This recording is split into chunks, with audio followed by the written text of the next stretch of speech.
Hello, hello, hello. What is up, everybody? I am so sorry for the lighting, but if y'all watch my Animal Kingdom review, you guys know that the story of what happened. I'm chilling in Meyer parking lot until 11 because I thought I had to go into work at 8:30, but no, I'm chilling in the Meyer parking lot. So I decided to bang out a couple of reviews. This is Love at the Lockup, Life at the Lockup, season 3, episode 47, 48. It will be there. I didn't have time to look it up. But it really wasn't all that much. This episode really wasn't all that much. Life at the Lockup, Love at the Lockup. I think Amber and Puppy, Brittany and Marcelino. I forgot to mention Stan and Lisa in the last episode. Sarah and Sean and Sarah. And then who else? Who else? Was it John? John and Kristiana. Yes, John and Kristiana. There we go. So let's start with like the smaller people and then work our way up. So Amber and Puppy. So we do the aftermath of Amber and Puppy. And they meet up a couple of days later and they talk about, basically, reconnecting, but not in like the positive way because they're still iffy about each other. And so Puppy tells Amber, because Amber was like, who's that dude, at the door? She was like, that's Eric. Eric is my boyfriend, and it's like we've known each other for a couple of months, and I'm staying with him. Girl, why are you staying with someone when you're not paroled at that house? You are paroled at your mama's house. You can go to jail at any time. What if the PO does a check in and you're not there at the mama's house? You can go back to jail, Puppy. Puppy at this point does not care. Puppy gets me, I don't give a fuck if I don't go back to jail. I'm going to live my life. I don't care. And her mama mentioned that before in previous seasons. Puppy has been out of jail. She's out of jail for like a month or so, and then she goes right back. I feel like Puppy's going to go right back to jail because she is fucking up her life, fucking around with this dude when she is not paroled at her mama's house. You're not at your mama's house where you're supposed to be paroled. But she tells Amber, like, why do you care? It's like, you don't care about me anymore. You don't love me anymore. And it's like, I never liked girls. I only liked you. Because Amber asked her, I thought you only liked girls. But Puppy was like, no, I never liked girls. I only liked you. So she loves Amber. She always did love Amber. They were together. They were in jail for like 5 years together, I think, or more. And so building that relationship over time, emotionally, physically, and mentally, it's like you fall in love with someone, and that's what Puppy did. She fell in love with Amber. And so she asked about Sammy. You really love Sammy? Amber was like, yeah, I do love Sammy. And Amber's, trying to convince Puppy like he's changed, he's this, he's that, and Puppy doesn't believe it. So Amber then asked her like to go on a double date. And I'm like, why would you ask her to go on a double date? You know how she feels about you. You know how she feels about your ex. Why would you want her to go on a double date with you? Amber, it's going to be a messy ass double date. I can tell you that right there. So then Puppy goes back to Eric's house. And she tells him about the date. And he was like, I didn't like that you didn't tell me about it. She told Amber. Eric is a little, kind of, possessive. He says, he doesn't really let me talk to that many people. And so she's telling Eric about it, and he's pissed. Why didn't you tell me you was going to go with Amber and all this other stuff? And he was like, I don't trust Amber, and I don't, trust her intentions. And, I don't really fuck with her, basically. So that was Amber and Puppy situation. John and Kristiana. I'm kind of over John and Kristiana, to be honest. Kristiana, she is going to look for wedding dresses. She calls her sister. They look at wedding venue. They look at the wedding venue reception, and she talks about how she wants Tara to be there. And Tara and, John, they were fucking around when Kristiana was in jail, the second time she was in jail. So, well, not fucking around, but flirting with each other. They kissed. And she hasn't seen her sister since the confrontation that she had with her sister. And so she calls her sister. It goes straight to voicemail. She thinks that Tara is using again. So John really doesn't want Tara to be there. He doesn't really care for Tara. And, he just has this iffy feeling about it. So then she goes to get her final fitting for her wedding dress with her mom. And her mom even asked about Tara. She says, I don't know. I haven't called her. I think she's using, well, I called her straight to voicemail. She's not answering. I think she's using again. So her mom calls her straight to voicemail. She says, look here, you better not be using again. I love you. You know, bang, bang, bang. You know, they're going to be knocking at your doors. Like, you better answer the phone. And so Kristiana actually, she really looked nice in her dress. She really did. She really looked nice in her dress. Her eyebrows just need to be fixed. Her eyebrows, so thin. I don't know why you walked on camera thinking your eyebrows look nice, Kristiana, but no, girl. No, girl. No, girl. Ain't working, girl. Ain't cute. So that was John and Kristiana. Ooh, my arm is getting tired. Oof, let's do this. But then y'all can't see me. Oh. Okay, we gonna do this. Sorry. We gonna do this. So, John, Kristiana, Puppy Amber. Who else? Stan and Lisa. I forgot to mention Stan and Lisa in the previous Love at the Lockup because I forgot about it. Stan and Lisa, they can go too. So the whole thing with Stan and Lisa is that Lisa found out that Stan was talking to one of his ex-girlfriends, Tina, and she was pissed about that. She said, you know, you told me that you loved me and all this other stuff when you was in jail, saying that we was gonna get married, we was gonna do all this and this. Ain't nothing happened since. All we've been doing is arguing and everything like that.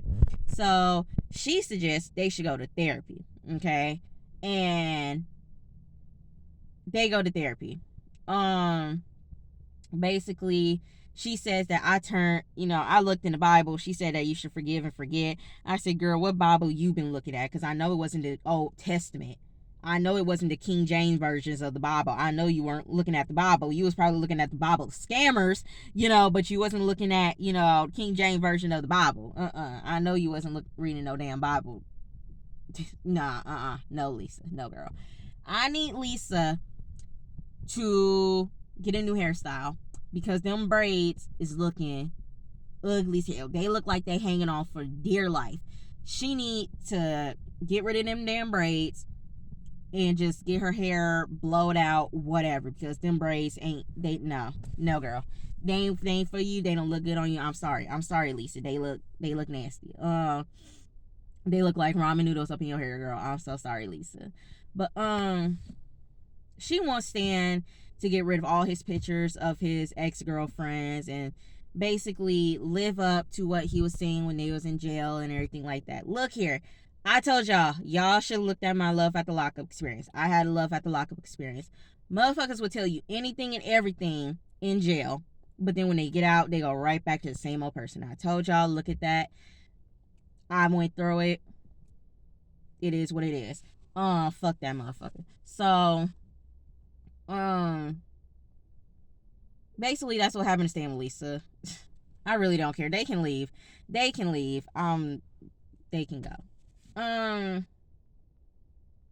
Who else? Do I want to talk about Sean and Sarah, or do I want to talk about Brittany Marcelino? Let's talk about Sean and Sarah. So Sean, dumbass, is in fucking Ohio. Y'all remember Sean packed up everything, moved to Ohio for fucking Sarah. Stupid ass motherfucker. He got this house. I said, where the fuck did you get this big old house? It looked nice too. But where the hell did you get this house from, Sean? He said, I got me a job working at a manager at an auto shop. I said, oh. Okay, Sean, whatever. So he's in his house. And he's saying that, ever since what happened with Sarah when she abruptly, left and everything like that in the parking lot, they really haven't been spending any time together. So we see Sarah at her house, at her mom's house with her kid, with her daughter, and they're spending quality time together, as they should. She just got out. She needs to spend time with her daughter. She ain't seen her daughter in 6 years. Let her spend time with her damn daughter. And she calls her friend over, they were friends in jail, dye her hair a little bit. So she tells her friend about Sean and how he, was this way in jail, but then out of jail, he just seems completely different. I'm sorry, my finger keeps getting in the way, y'all. He keeps pressuring me to see him and everything like that. And I'm just not ready. She even said in her confessionals, she wants to take things slow. She wants to be with her daughter, but let's take it slow. Let's not rush into things. As you should. Don't, rush into things and everything goes sour and everything. No. She even says that she sent her thousands and thousands of dollars. He didn't need to do that. She didn't tell him to do that. He did that on his own dime. So I completely understand with Sarah. I completely get what she's saying. Don't rush me. Let's take things slow and see where it goes. Sean, on the other hand, is like, I want her to be with her now. I want to spend time with her. I want to do this. I want to do that. I feel like she's blowing me off. I feel like it's destiny all over again. He calls Kelly. He says, we talk once every blue moon. Kelly is saying he's stupid, basically, for moving to Ohio to be with a girl who he barely even knows. And that it might be another Destiny because she's doing all the things that Destiny did. And maybe she's talking to another guy. So she planted that seed in Sean's head. He calls her and he was like, I just want to spend time with you and everything like that. And it's like, I just feel like you're blowing me off and I feel like you're using me for money. She was like, no, I want to take things slow. And it's like, you need to understand that. Sean was like, look here, I'm giving you a fucking ultimatum. Either you spend time with me or we can end this shit right now. I said, Sean, something is not clicking up here. Something up here is not clicking. I feel like Sean has a loose wire and it needs to be reconnected because something is not right up here. It's not. I'm not trying to be mean, but something is just not clicking up here in Sean's brain. There's a wire loose and it needs to be fixed quick because you are so fucking stupid. You were stupid on Love at the Lockup. You stupid right now, Sean. Like, come on. I don't think she that bad as Destiny, but Sean, you just so stupid. You're dumb. You don't think with your head. You think with your heart and your dick. You don't think with anything else, Sean. You really don't. So let's look at Brittany Marcelino. Y'all.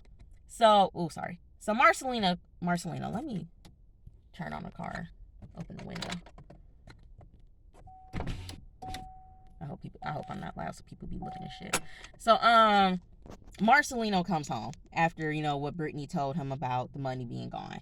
He comes home and he said, look here, we need to talk to Robert. Okay, we need to find this dude and confront this motherfucker. So that's what they do. So they call Candace and they basically set up this whole thing to go, ambush Robert. So Brittany tells her sister what's going on. She was like, here's my card. Bail me out because I might beat a motherfucker up. I'm like, Brittany, do what you gotta do, but let Marcelino beat the motherfucker up, not you, so you can go back to jail. So Candace and her boyfriend, Brittany Marcelino, they come up with a plan to how we gonna ambush him. We gonna take the moving truck, we gonna go here, and then you come to the back, and then we gonna bam, bam, bam, fuck him up. I'm just exaggerating. So they go to the house. It is a nice house. The door is open. Brittany said, hey, yo, Robert, come outside. We ain't gonna jump you. Robert's like, man, fuck y'all. He closed the door. She keep on knocking at the door. She keep ringing the door. She's like, open up. Open up. You a fucking pussy. Open up, bro. Open up, Robert. You're going to jail. Candace was like, I got all the receipts. I got the house. I got the, paperwork for the house. We being evicted. We need everything. You using this as a trap house and everything like that. Like, give us our money. Marcelino was like, look here, I might need to hold Brittany back, because I don't want her to go back to jail. I said, that's right, Marcelino. You don't want her to go back to jail. So I thought Brittany was going to turn into the Hulk and rip that fucking door open because, girl, she want her money. Give her her money. You fucking up because you look guilty as fuck. If you weren't guilty, you would have gave her the money. But nah, you guilty as fuck, Robert, and using that money for fucking drugs. Fuck you, Robert. Fuck you. So, y'all, that was like a quick version of Life at the Lockup, Love at the Lockup. It really wasn't all that much, but, hopefully next episode is, Lacey and Shane ass. But y'all, that was Life at the Lockup, Love at the Lockup, and I'll see you guys later, alright? Peace, love.